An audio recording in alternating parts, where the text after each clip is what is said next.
on the show today. From this to this. And that's just 2 out of the pack. Here we go.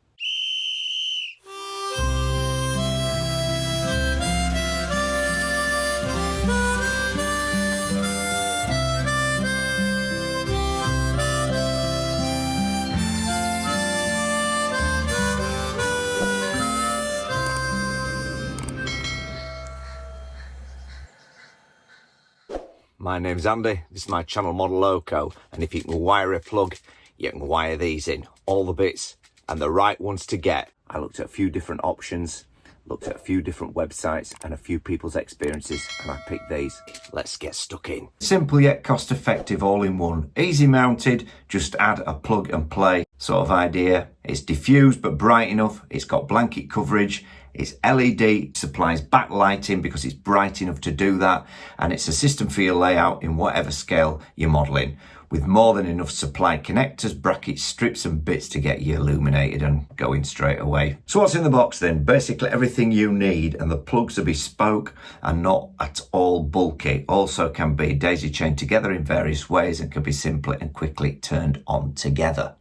Just a thing to add on the Barina product, 3-year warranty, don't daisy chain any more than 8 lights in series, and it's not waterproof, indoor use only. Feel free to contact them if you've any bother. We will provide you with a solution within 24 hours. Very simple, very straightforward, and this is something that I've been waiting for. So what do you get in the box? Well, you get 6 battens. These are LED T5. They've got a nice warm glow to them. 4 foot long if you include the overhang of the wire at the end, but they are 46 inches or 117 centimeters long, exactly end to end. There's an accessory pack that comes with it, a 6-pack of each on the above, and going from the left you get the screws. We've got some end plugs.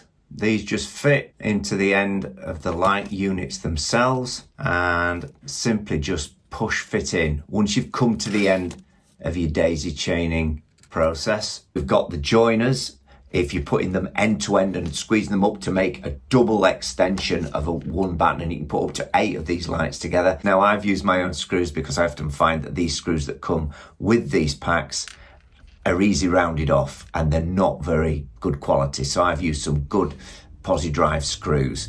I've also got myself a good screwdriver, that's imperative. Then there's the clips, 2 on each batten, and you get plenty of those. You get 5 pieces of the 20-inch joining cables if you don't want to use the little joining plugs, and you also get wire with a plug on the end to take down to your plug of choice, and that in the UK is like a 13 amp plug, but you choose the fuse that you want. I've used 3 amp, I'm not saying you should, but I have, just in case there's any glitches or anything, it will just knock it off. I'm not qualified in that regard, but I am competent. Always look up advice if you're a bit unsure how to fit plugs. You can see how it works quite simply. Where's the rub? How much is it? Well, with a £5 voucher at the moment, that'll take it down to just under 46 quid. And as I said, I opted for this pack, and they're warm white. These are the ones that I wanted, having researched them to get the most natural look. There's 2 other options available. 2,200 lumens, and this length. This is the most suitable length for me and the most suitable size pack, as I've used one in Shiredale and I've used the other 4 in Lofthouse, and I've got 1 spare to put wherever I want, and there's a few wires left over as well. I like the cable lengths and the additional plugs, end caps and joining adapters supplied to get you where you want fast. 2 of these unplugged ends can be joined to extend to other areas. There's plenty of electricians, if you're not sure how to do that, how to use these little chock boxes that I've used here, and then they're just screwed down. So I've got 2 wires. Now we can extend with these so we can operate all the lights on and off at once, and this will extend it now into the sides of the eaves in Lofthouse. The unit joining cables are just the right length to still give me blanket coverage in this area, and the other unit end outlet going on both ends to the 2 other areas in need of lighting, which are the 2 sides under the eaves. In Shiredale, I used a double-sided heavy-duty sticky tape from Hobbycraft that just kept dropping off. I couldn't use the clips because I've got limited space. That's 3 unfit for purpose things I've had now off Hobbycraft. 3 blobs of super glue onto the recycled IKEA shelf in Shiredale. Made a perfect solution. It stuck to the aluminium housing of the batten, but not the shelf. So if it ever does need removing, at least it's going to come away from that aluminium side. So it's not stuck forever. Again, I've gone backlit here to stop any forward or too low overhead facing glare, which catches the eyes, of course. These are very bright batten tubes indeed, but for me, give the desired effect when mounted correctly and out of any lines of sight when running trains. I've used battery operated ones and they just don't give enough light off, or they're glaring in your eye, and you can't cope with that. And you don't want individual beams that you can get off like LED strips and things like that. I didn't want that either. All you really need is to be competent at fitting household electrical plugs safely and securely, and a few basic tools. So additionally, you'll need a few cable clips. I'd advise you don't use the sticky back variety or nail ones for this type of job, but for you that could differ. For me, these 1 screw multiple wire type off eBay and some matching cable ties suits me perfectly for this out of sight, out of mind job. A good posi drive screwdriver, as I said. I love this Stanley screwdriver. It's the best tool I've ever had. And some decent wood screws, of course, as we mentioned. Some cable connector blocks to suit this type of work, and a connector block junction box. Some come as a complete unit with a connector block inside, and usually they're well under a £5. A household plug with a suitable low amp fuse, some wire, and I just used an unused wire off an old appliance with a plug already on it. A tape rule, a pencil, a clear gangway, some masking tape, and a couple of hours on a full stomach with a brew at hand to enjoy the experience.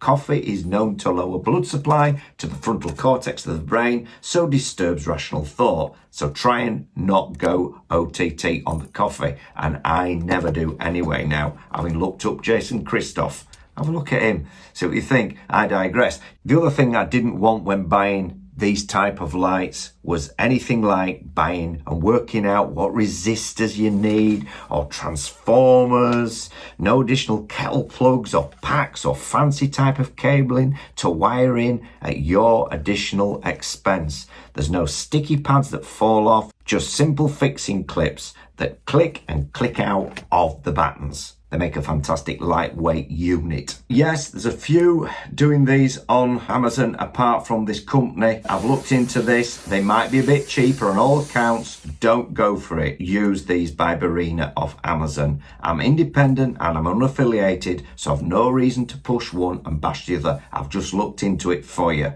I want something that does the job for you and myself and others, and that's why you subscribe after all, isn't it? I also want these bright enough to backlight the layout, not catch my eye. I want these out of sight, and so this backlit option is perfect for loft house, the eaves that I've got, and for Shiredale as well. Fair enough, the shed layout is the different matter. It's high enough in the roofing space for the more bulky overhead types, and it's not in any light of sight. And the Modeloco lift needed a more subtle transformer-based diffuse light.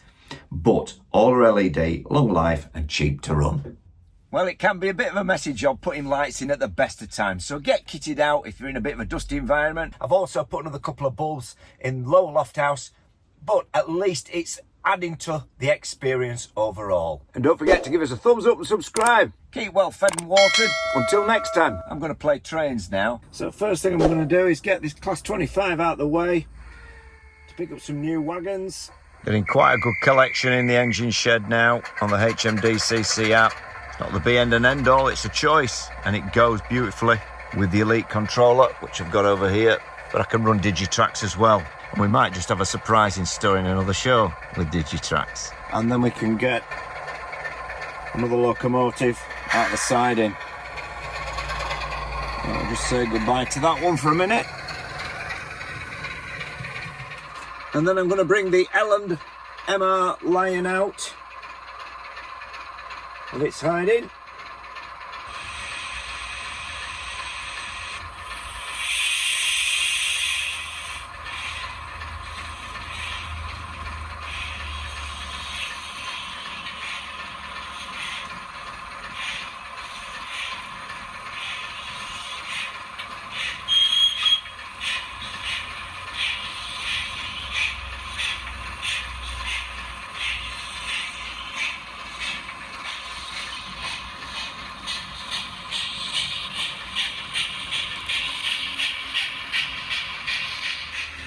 away.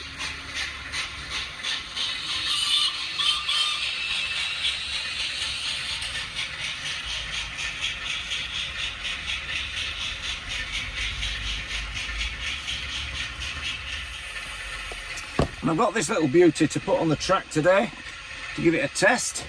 It's the load haul shark wagon. And some various bits here. The snow ploughs. Yeah, looking very nice indeed, is that. Very nice. That looks the part. Wagons as well. Very free running. And myself a vent van. All fabulous. All Hornby. Older wagon here. So all these are older couplings. Old school couplings. We'll see how they go. Just for a bit of a test run. And this just needs a little bit of persuasion to go in. But while Lion awaits, I'm going to bring the backman in now.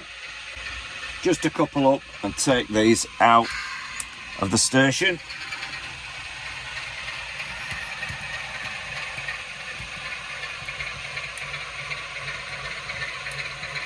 And away we go.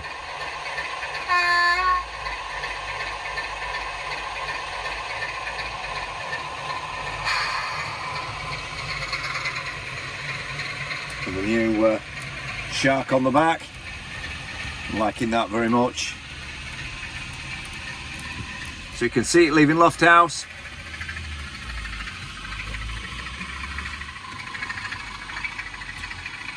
Over the tops and away.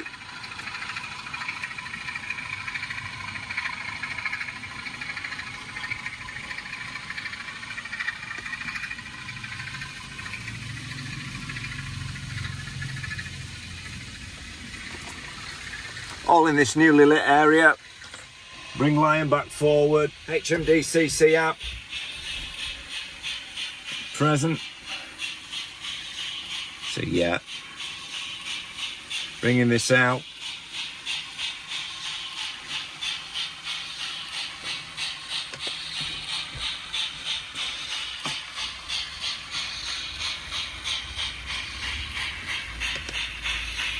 Then we can check the class 45 out as well. Start her up.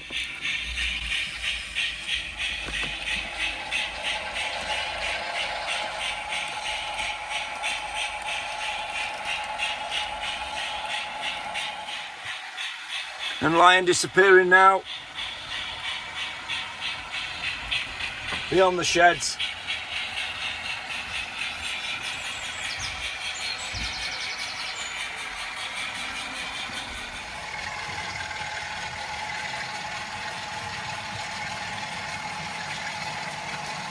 We bring the class 25 back into station and a successful round with the new wagons. I'm happy with that. Fabulous. Take that round.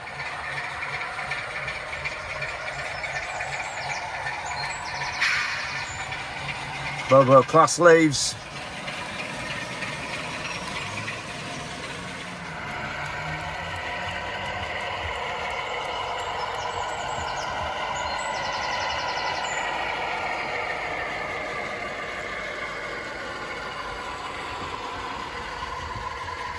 Coming back up to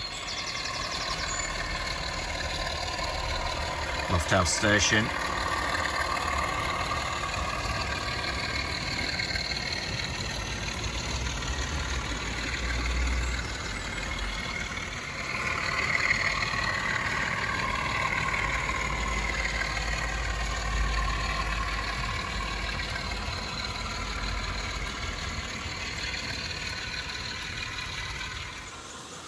Thundering through, we've got our pannier tank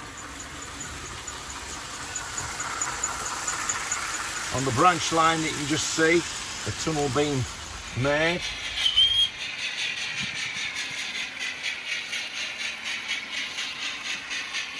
Beautiful runner for such a small loco is this.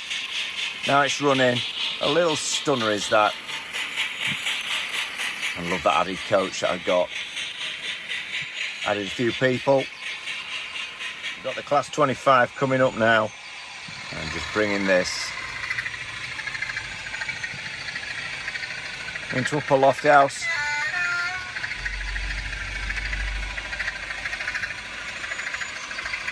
Beautiful runner, this one from Bachmann. Old model now. There's such a little diamond. Bobo Class 25. What a beauty. Look at that. No issues whatsoever. Stop it on a pin. Raw Tank Regiment.